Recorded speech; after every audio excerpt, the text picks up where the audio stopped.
നമസ്കാരം. ഇന്ന് എനിക്ക് പറയാനുള്ളത്, നമ്മുടെ ജനങ്ങൾ പലരും പറഞ്ഞു കേട്ടിരിക്കുന്നു, നമ്മളുടെ അടുത്ത് തന്നെ പലരും വന്ന് ഭരണി നക്ഷത്രത്തിൽ ജനിച്ചുകൊണ്ടാണ് ഇങ്ങനെ ഉള്ള സ്വഭാവം, കാർത്തിക നക്ഷത്രത്തിൽ ജനിക്കുന്നവർക്ക് ഇങ്ങനെ സ്വഭാവം, അങ്ങനെ ഒരു നക്ഷത്രത്തിലും ജനിക്കുന്നവരുടെ സ്വഭാവം പറയാൻ പറ്റൂല.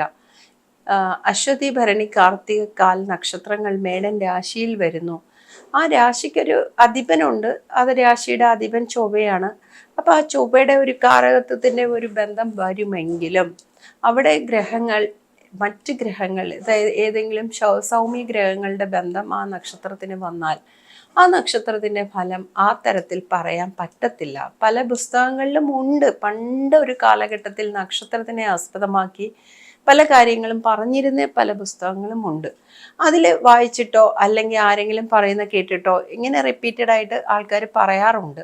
പക്ഷേ അതിലൊക്കെ വ്യത്യാസമായിട്ടുള്ള ഒരു കാര്യമാണ് ഓരോരുത്തരും ജനിക്കുന്ന ലഗ്നം. ഇനിയും നമ്മുടെ ജനങ്ങൾ എത്തിച്ചേരാത്ത ഒരു വിഷയത്തിലേക്കാണ് ഞാൻ ഇന്ന് പറയുന്നത്. ലഗ്നം എന്നാൽ എന്ത് എന്ന് മനസ്സിലാക്കണം. രാവിലെ അശ്വതി നക്ഷത്രമാണെങ്കിൽ അന്നത്തെ ആ അശ്വതി നക്ഷത്രത്തിൽ ജനിച്ച ആളിൻ്റെ അതേ സ്വഭാവമായിരിക്കത്തില്ല ഉച്ചയ്ക്ക് ജനിച്ച ആളിന്, വൈകുന്നേരം ജനിച്ച ആളിന്, രാത്രി ജനിച്ച ആളിന്. 12 ലഗ്നങ്ങൾ 24 മണിക്കൂർ കൊണ്ട് ഉണ്ടാകുന്നു. അതേ അശ്വതി നക്ഷത്രത്തിൽ ജനിച്ച ആൾക്ക് മേടലഗ്നമാണെങ്കിൽ അതിൻ്റെ ഫലം വേറെ, ഇടവലഗ്നമാണെങ്കിൽ ഫലം വേറെ, മിഥുന ലഗ്നമാണെങ്കിൽ ഫലം വേറെ. അങ്ങനെ ഓരോ ലഗ്നത്തിൽ ജനിക്കുന്നവരുടെയും ഫലം വ്യത്യാസം വരുന്നു. പക്ഷെ എപ്പോഴും നമുക്ക് ഈ ലഗ്നത്തിനൊരു സൂക്ഷ്മതയുണ്ട്. അത് കൃത്യമായിട്ട് ഒരു സംഭവം നടക്കുന്ന സമയം, അല്ലെങ്കിൽ ദൈവജ്ഞനെ സമാഹിതേന സമയേ എന്ന് പറയുന്നുണ്ട്. എന്ന് വെച്ചാൽ ഒരു പ്രശ്നം പോലും, ഒരു കാര്യം ചിന്തിക്കാൻ നേരത്ത് ദൈവജ്ഞനെ സമീപിക്കുന്ന ആ സമയം, അതായത് ഒരു സംഭവം നടക്കുന്ന സമയം, ഒരു കുഞ്ഞ് ജനിക്കുന്ന സമയം, ഏത് രാശിയാണോ കിഴക്കേ ദിക്കിൽ ഉദിച്ചു നിൽക്കുന്നത് അതാണ് ലഗ്നം. അതാണ് നമുക്ക് ഏറ്റവും പ്രധാനമായിട്ട് ചിന്തിക്കാനുള്ളത്. അപ്പം നമുക്ക് മേട ലഗ്നത്തിൽ ജനിച്ച ഒരു വ്യക്തി, അത് സ്ത്രീ ആകട്ടെ പുരുഷനാകട്ടെ, ഒരു ഓജരാശി ലഗ്നമാണ്, അതൊരു പുരുഷ സ്വഭാവമുള്ള, പൗരുഷത്തിന് ആക്കം കൂടുതൽ ഉള്ള ഒരു ഒരു ലഗ്നമാണ് മേടലഗ്നം. മേടലഗ്നത്തിന്റെ പ്രത്യേകത എന്താണെന്ന് വെച്ചാൽ അവിടെ 2 പുരുഷ ഗ്രഹങ്ങൾക്ക് ആധിപത്യം വരുന്ന ഒരു ഗ്രഹം, ഒരു രാശിയാണ്. അതായത് ചൊവ്വയുടെ മൂലക്ഷേത്രവും സൂര്യന്റെ ഉച്ചരാശിയും. അവിടെ ശനി നീചനാകുന്നു. അതേപോലെ തന്നെ മേടൻ രാശി ഓജരാശിയാണ്, പുരുഷരാശിയാണ്. പിന്നെ ഈ ചൊവ്വയ്ക്കും സൂര്യനും ഉള്ള പ്രത്യേകത എന്ന് വെച്ചാൽ അഗ്നിതത്വമേറിയ ഗ്രഹങ്ങളാണ്. എന്ന് വെച്ചാൽ ആഗ്നേയത്വം, അവർക്ക് അവരുടേതായ ഒരു പിത്തപ്രകൃതത്തിന്റെ കാരകത്വമുണ്ട്. അതേപോലെ ചൊവ്വയുടെ കാരകത്വം എല്ലാം അവിടെ അപ്ലൈ ചെയ്യാം, സൂര്യന്റെ കാരകത്വം എല്ലാം അവിടെ അപ്ലൈ ചെയ്യാം. ചൊവ്വ എന്ന് പറഞ്ഞാൽ ഒരു എടുത്തുചാട്ട, അഡ്വഞ്ചറസ് ആയിട്ടുള്ള കാര്യങ്ങൾ ചെയ്യാൻ, കുറച്ച് സ്പീഡായിട്ട് കാര്യങ്ങൾ നടത്തുന്ന, ഒന്ന് സ്ലോ അല്ല, ബൂസ്റ്റ് ചെയ്യുന്ന, എല്ലാത്തിനെയും പ്രൊമോട്ട് ചെയ്യുന്ന, ബൂസ്റ്റ് ചെയ്യുന്ന ഒരു ക്യാരക്ടറാണ് ചൊവ്വയുടെ കാരകത്വം.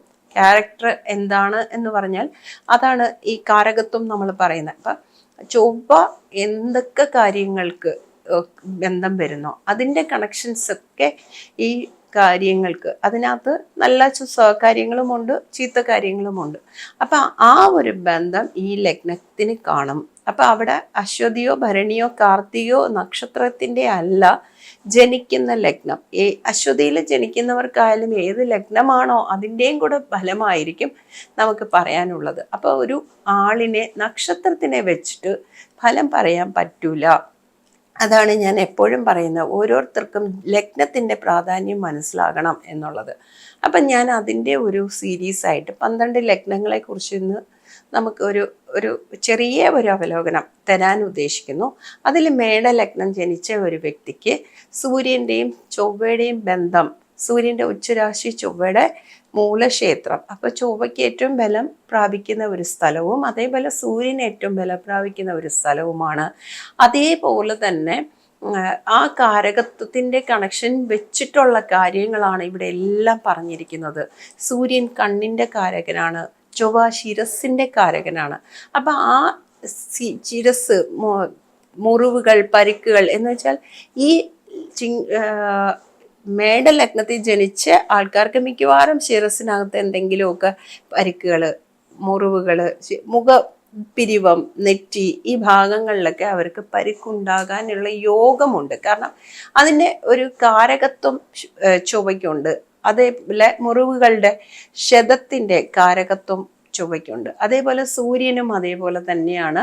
കണ്ണിൻ്റെ കാരകത്വമുണ്ട്, അസ്ഥിയുടെ കാരകത്വമുണ്ട്, അതേപോലെ ഉദരത്തിൻ്റെ കാരകത്വം സൂര്യനാണ്. അങ്ങനെ കുറച്ച് കാര്യങ്ങളുടെ കണക്ഷൻ ഇവർക്കുണ്ടായിരിക്കും. അപ്പം ഇവിടെ തന്നെ ഹോരാധിപൻ വരാഹ മിഹിരാചാര്യന്റെ അഭിപ്രായം അനുസരിച്ച് തന്നെ വൃത്ത, താമ്ര, ദൃക്, ഉഷ്ണശാഖ, ലഘുബുക്ക് എന്നാണ് പറഞ്ഞിരിക്കുന്നത്. വൃത്തത്തിന്റെ കാരകത്വമായാലും വൃത്തത്തിലുള്ള കണ്ണുകൾ, താമ്ര നിറത്തിലുള്ള കണ്ണുകൾ, കാരണം സൂര്യനും ചൊവ്വയ്ക്കും താമ്ര നിറം പറഞ്ഞിട്ടുണ്ട്. താമ്രം സ്വർണം പിതൃശുഭഫലം എന്നാണ് സൂര്യന്റെ കാരകത്വം തുടങ്ങുന്നത് തന്നെ. അപ്പം ആ താമ്ര നിറത്തിന്റെ കാരകത്വം, അതേപോലെ ഉഷ്ണത്തിന്റെ കാരകത്വം, അതാണ് അഗ്നിതത്വമേറിയിരിക്കുന്ന ഗ്രഹങ്ങൾ എന്ന് പറഞ്ഞത്. ശാഖ ലഘുബുക്ക്, ഉഷ്ണശാഖ ലഘുബുക്ക് എന്ന് പറഞ്ഞാൽ വെജിറ്റേറിയൻ ഫുഡിനോടായിരിക്കും ഇവർക്ക് താല്പര്യം. ശാഖ എന്ന് വെച്ചാൽ വെജിറ്റേറിയൻ. ലഘുബുക്ക് അല്പം ഭക്ഷിക്കുന്നവർ. പിത്തപ്രകൃതത്തിന്റെ കാരകത്വമുള്ളവർക്ക് കൊഴുപ്പ് അധികമുള്ള ഭക്ഷണത്തിനോട് താല്പര്യം കാണത്തില്ല. പിത്തപ്രകൃതമുള്ളവർ അല്പം ഭക്ഷിക്കുന്നവരായിരിക്കും എന്നുള്ളതാണ്. അതാണ് ശാഖ ലഘുബുക്ക്, അല്പം ഭക്ഷിക്കുന്നവരായിരിക്കും. അതേപോലെ ക്ഷിപ്രപ്രസാദോ അഡന എന്ന് വെച്ചാൽ പെട്ടെന്ന് റിയാക്ട് ചെയ്യുന്നവരായിരിക്കും. അതേപോലെ അഡന സഞ്ചാരികളായിരിക്കും. സഞ്ചാരത്തിന്റെ ഒരു കാരകത്വം സൂര്യനുമുണ്ട്, ചൊവ്വയ്ക്കുമുണ്ട്. സൂര്യനും ഇതേപോലെ വനഗിരി ഗതിം, താമ്രം സ്വർണം പിതൃശുഭഫലം ച ആത്മസൗഖ്യം പ്രതാപം, ധൈര്യം ശൗര്യം സൗദി വിജയം രാജസേവാം പ്രകാശം, ആ കാരകത്വം എല്ലാം ഉണ്ട്. എവിടെ പോയാലും തോക്കത്തില്ല, ഉയർന്നു നിൽക്കുന്ന ഒരു സ്വഭാവം. അതേപോലെ തന്നെ ചൊവ്വയുടെ കാരകത്വം, എവിടെയും തോൽവിക്ക് അവിടെ സ്ഥാനമില്ല, ഉയർന്നു നിൽക്കുന്ന ഒരു പ്രത്യേകത. അതേപോലെ പെട്ടെന്ന് റിയാക്ട് ചെയ്യുന്ന ഒരു കാരകത്വം ചൊവ്വയ്ക്കുണ്ട്. അടന സഞ്ചാരത്തിന്റെ ഒരു കാരകത്വം ഉണ്ട് ഈ രണ്ട് ഗ്രഹങ്ങൾക്കും. സഞ്ചാരപ്രിയരായിരിക്കും. കാമി ദുർബലജാനുരസ്ഥിരധന. കാമി എന്ന് വെച്ചാൽ കാമിക്കപ്പെടുന്നവർ എന്ന് പറഞ്ഞാൽ പൗരുഷത്തിന്റെ ആധിക്യം മറ്റുള്ളവർക്ക് ഒരു ആരാധന തോന്നിപ്പിക്കും. അല്ലാതെ ഇവര് കാമിച്ച് നടക്കുന്നവർ എന്നുള്ള അർത്ഥമല്ല. കാമി ദുർബലജാനു എന്ന് പറഞ്ഞാൽ കാൽമുട്ടിന് ബലക്കുറവുണ്ട്. എന്തുകൊണ്ട് എന്നൊരു കാരണകാര്യസഹിതമാണ് ഹോരാധിപൻ അത് പറഞ്ഞിരിക്കുന്നത്. കാരണം ശനി നീചനാകുന്നത് മേടത്തിലാണ്. ശനി സൂചിപ്പിക്കുന്നത് കാലപുരുഷ അവയവത്തിൽ മകരൻ രാശിയുടെ അധിപനാണ് ശനി. ആ മകരൻ രാശി കാൽമുട്ടിനെ സൂചിപ്പിക്കുന്നു. അതാണ് ഈ ദുർബല ജാനു എന്ന് പറഞ്ഞിരിക്കുന്നത്. ദുർബലത്വം, ജാനുവിന് കാൽമുട്ടിന് ദുർബലാവസ്ഥ വരാം. അതായത് പിത്തപ്രകൃതം ഉള്ള ആൾക്കാരായിരിക്കും. വാതരോഗം ഇവരെ ബാധിക്കാൻ സാധ്യതയുണ്ട്. വാതരോഗത്തിൽ ഇവർക്ക് കാൽമുട്ടിന് വേദനകൾ അല്ലെങ്കിൽ ആ കാൽമുട്ടിന് ദുർബലാവസ്ഥ വരാൻ സാധ്യതയുണ്ട് എന്നുള്ളതാണ് ഇവിടെ പറയപ്പെടുന്നത്. ദുർബല ജാനു. അസ്ഥിരധനം എന്ന് വെച്ചാൽ രണ്ടാം ഭാവാധിപൻ 12ലാണ് ഉച്ചനാകുന്നത്. രണ്ടാം ഭാവം കൊണ്ടാണ് നമ്മൾ ധനം, വാക്ക്, വിദ്യ, കുടുംബം ഇതൊക്കെ ചിന്തിക്കേണ്ടത്. അപ്പൊ രണ്ടാം ഭാവാധിപൻ 12ൽ ഉച്ചനാകിയാണ്. അപ്പൊ നീചനാകുക അല്ല, ഉച്ചനാകുന്നത് കൊണ്ട് ധനമില്ലാത്തവനായിരിക്കത്തില്ല, പക്ഷേ അസ്ഥിരത്വം ഉണ്ടായിരിക്കും. വരവും ചെലവും ഒരുപോലെ ആയിരിക്കും. ധനകാരകനായ വ്യാഴവും 12ാം ഭാവാധിപത്യം ഇവിടെ വരുന്നത് കൊണ്ടാണ് അവിടെ ഒരു അസ്ഥിരധനം പറഞ്ഞിരിക്കുന്നത്. പിന്നെ ശൂരോ അങ്കനാ വല്ലഭ. ശൂരോ അങ്കനകൾക്ക് വല്ലഭനായിരിക്കും. അവിടെയാണ് ഞാൻ പറഞ്ഞത് പൗരുഷനെ ആരാധിക്കുന്ന സ്ത്രീ ജനങ്ങൾ ഉണ്ടായിരിക്കും. ശൂരനായിരിക്കും. ശൂരത്വം എല്ലാം സൂര്യന്റെയും ചൊവ്വയുടെയും കാരകത്വമാണ്. അങ്കനകൾക്ക് വല്ലഭനായിരിക്കും. ഭയങ്കര ശ്രേഷ്ഠനായിരിക്കും, അറിയപ്പെടുന്നവനായിരിക്കും, അല്ലെങ്കിൽ ആരാധിക്കപ്പെടുന്നവരായിരിക്കും. അതേപോലെ സേവാജ്ഞ, കുനഖി, കുനഖി, പ്രണാങ്കിതോ ശിരോ എന്ന് പറഞ്ഞാൽ സേവാജ്ഞ, സേവനം ചെയ്യുന്നവരും ആജ്ഞാപിക്കാൻ കഴിവുള്ളവരും, അതേപോലെ കുഴിനഖം, ആ ശനിയുടെ ലഗ്നത്തിൽ ശനി നീചനാകുന്നതുകൊണ്ട് ശനിക്ക് ഒരു കാരകത്വം നഖത്തിന്, കുഴിനഖം വരാൻ, നഖത്തിന്റെ സംബന്ധമായിട്ടുള്ള രോഗം വരാൻ, അതുമൊക്കെ ഒരു വാദപ്രകൃതത്തിനകത്ത് ബന്ധപ്പെട്ടതാണ്.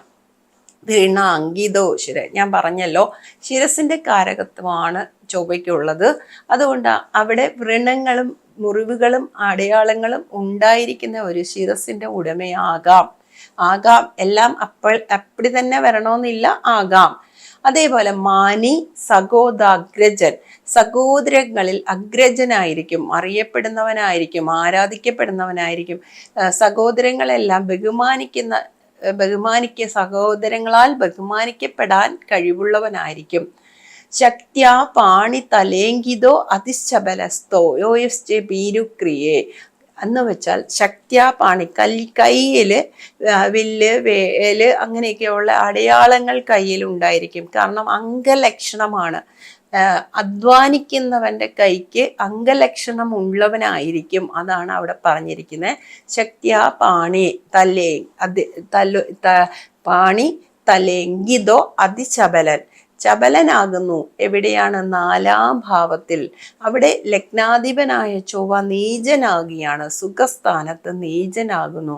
അവിടെയാണ് തോയോശ്ച ഭീരുക്രിയ എന്ന് പറഞ്ഞിരിക്കുന്നത്. അതായത് ജലരാശിയിൽ കുജൻ നീചനാകുന്നു കർക്കിടകൻ രാശിയിൽ. അതാണ് അവിടെ ഭീരുക്രിയ. അല്ലാതെ ജലത്തെ കണ്ട് ഭയപ്പെടും എന്നുള്ളതല്ല. ആ ജലരാശിയിൽ, ആ കർക്കിടകൻ രാശിയിൽ ചൊവ്വ നീചനാകുന്നു എന്നുള്ളതിൻ്റെ ഒരു സ്പെസിഫിക്കേഷനാണ് അവിടെ വന്നിരിക്കുന്നത്. അപ്പം എന്താണ് മേടലഗ്നം? മേടലഗ്നത്തിൽ ജനിക്കുന്നവരുടെ ഏകദേശം കാര്യങ്ങളാണ് നമുക്കിവിടെ പറയുന്നത്. സുഖക്കുറവുള്ളവരായിരിക്കും. അതാണ് കർക്കിടകൻ രാശിയിലെ നിജസ്ഥിതി ലഗ്നാധിപന് വരുന്നത്. അതേപോലെ ലഗ്നാധിപൻ തന്നെ കർമ്മസ്ഥാനത്താണ് ഉച്ചനാകുന്നത്. അങ്ങനെ വരുന്നത് കൊണ്ട് കർമ്മത്തിന് പ്രാധാന്യമുള്ളവരായിരിക്കും, കർമ്മത്തിന് വളരെ ഇമ്പോർട്ടൻസ് കൊടുക്കുന്നവരായിരിക്കും. അവർക്ക് ഒരു അഡ്വഞ്ചറസ് ആയിട്ടുള്ള കർമ്മം ചെയ്യാനുള്ള യോഗം, അതായത് യൂണിഫോം ജോബ്, പോലീസ്, പട്ടാളം, ഇതുമായിട്ട് റിലേറ്റഡ് ആയിട്ടുള്ള ബന്ധം, അങ്ങനെയുള്ള ആൾക്കാരായിരിക്കും. അല്ലെങ്കിൽ ഒരു സൈന്യത്തെ നയിക്കുന്നവനായിരിക്കും. ഇങ്ങനെയൊക്കെയുള്ള ഒരു ക്യാരക്ടർ എന്ന് വെച്ചാൽ ഒരു ഗ്രൂപ്പ് ഓഫ് പീപ്പിൾസിനെ ഹാൻഡിൽ ചെയ്യാനുള്ള ഒരു കഴിവ് ഉള്ളവരായിരിക്കും എന്നുള്ളതാണ് മേടലഗ്നത്തെ കൊണ്ട് പറയാനുള്ളത്. അപ്പം എല്ലാവരും ലഗ്നത്തിലേക്ക് വരൂ, ലഗ്നം കൊണ്ട് എന്തൊക്കെയാണ് പറയപ്പെടുന്ന കാര്യങ്ങൾ എന്നുള്ള ചിന്തയിലേക്ക് എത്തൂ. അല്ലാതെ നക്ഷത്രം കൊണ്ട് ഫലം പറയുന്ന ഒരവസ്ഥയിലേക്ക് മാത്രം ഒതുങ്ങാതെ ലഗ്നത്തിലേക്ക് വരുമ്പോൾ മേടലഗ്നത്തിൽ ജനിച്ചവരുടെ ഏകദേശ സ്വരൂപം എന്തായിരിക്കും എന്നുള്ളതിനെ കുറിച്ചാണ് ഞാനിപ്പോൾ ഇവിടെ അവതരിപ്പിച്ചത്.